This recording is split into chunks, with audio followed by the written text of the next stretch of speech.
Imagine que je passe du Choc-à-Pic à des gosses, Alpin et Bangkok. Sauf que ce que je t'ai pas dit, c'est que j'en ai donné qu'à Alpin et à l'autre rien, à part un petit bonbon. Bangkok revient vers moi vu qu'il en veut aussi, et il me demande que je lui en passe, mais non, je refuse. Il a déjà ses trucs à lui, mais il veut quand même ce que l'autre a. T'as déjà vécu ce genre de moment, c'est bien le visage de la jalousie. Puis si c'est pas ça, t'as déjà voulu fouiller dans le tel de ta meuf, ou t'as cru qu'elle te trompait avec son meilleur pote, alors que pas forcément, et que le problème vient sûrement d'un manque de confiance en toi. Heureusement, t'as pas resté comme ça toute ta vie, car ça peut vite devenir chiant à force. Les cartes à avoir pour l'être moins sont giga simples, car tu verras que ce que t'as peut très bien suffire, et plein d'autres choses afin d'être plus détendu.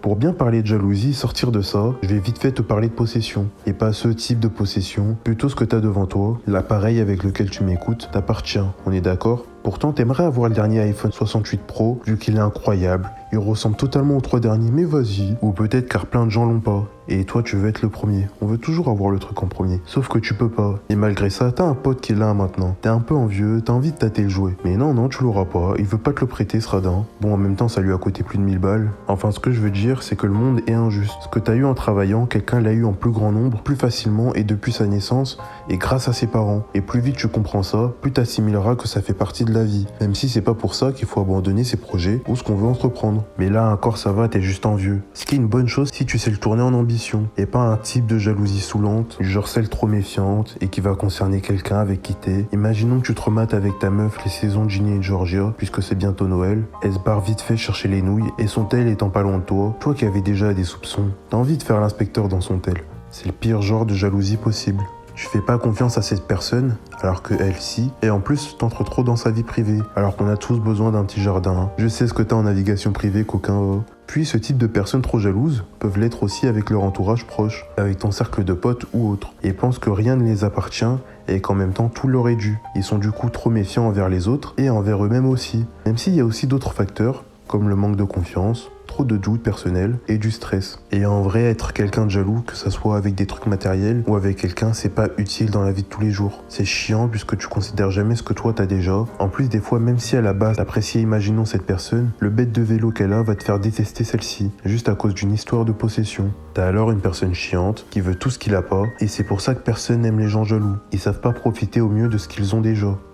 Voilà pourquoi l'être moins. Alors tu vas me dire comment l'être moins. T'inquiète, c'est simple. Déjà, dès que tu comprends que la Terre en vrai c'est Gotham City, que c'est bien injuste, faut aussi que tu comprennes que c'est pas pour autant que ça l'est que tu dois te plaindre. Au contraire, justement, car il est comme ça, il doit pas être dans de la mauvaise jalousie et seulement vouloir ce que les autres ont, plutôt ce que toi tu veux et chercher à tout faire pour l'avoir. Genre t'aimerais une piscine, au lieu de simplement loucher sur celle de la voisine et de la haïr dans ton coin, alors que la surette elle t'a rien fait. Demande-lui comment en installer une chez toi, vu qu'elle l'a déjà fait. Elle t'évitera de nombreux problèmes que t'aurais pu avoir concernant les dalles ou la bâche dessus, juste grâce à ses bons conseils. Tu vois où je veux en venir, mon todo ? Ça sert à rien la jalousie et au mieux change-la plutôt en inspiration pour avoir la même chose que toi tu veux et que cette personne a. Souvent on veut ce qu'on n'a pas et dès qu'on l'a on va voir ailleurs. Alors pour y pallier, reconnais aussi ce que t'as déjà et contente-toi de ça. Et je te sors pas de pas avoir d'ambition, mais sois quand même content de ce que t'as déjà. Je dirais même plus, sois-en reconnaissant. Pressurise ce que t'as. Oui, ce mot n'existe pas, mais c'est bon. Peut-être que l'ordi que t'as, il est pas ouf, mais sois conscient que comme toi qui en veux un nouveau, ce que tu as, des gens ne l'ont pas, et le veulent aussi. Ça s'applique avec les objets, ton physique, ta partenaire, tes habits, ta vie, tout ce que tu veux.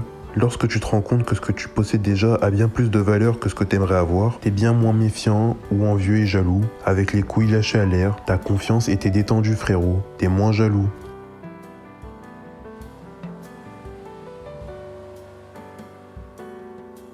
Si t'as kiffé, on speedrun les 10 000 abonnés avant le 1er janvier. Alors rejoins-les, viens. Allez, viens. Et si tu veux dépasser le millier d'abonnés en moins de 2 mois, il y a mon guide YouTube Star en description. Il est à moins 60% et qu'à 15 balles. Là en ce moment, on y est gagnant tous les deux. C'était HM. Et suis ta passion.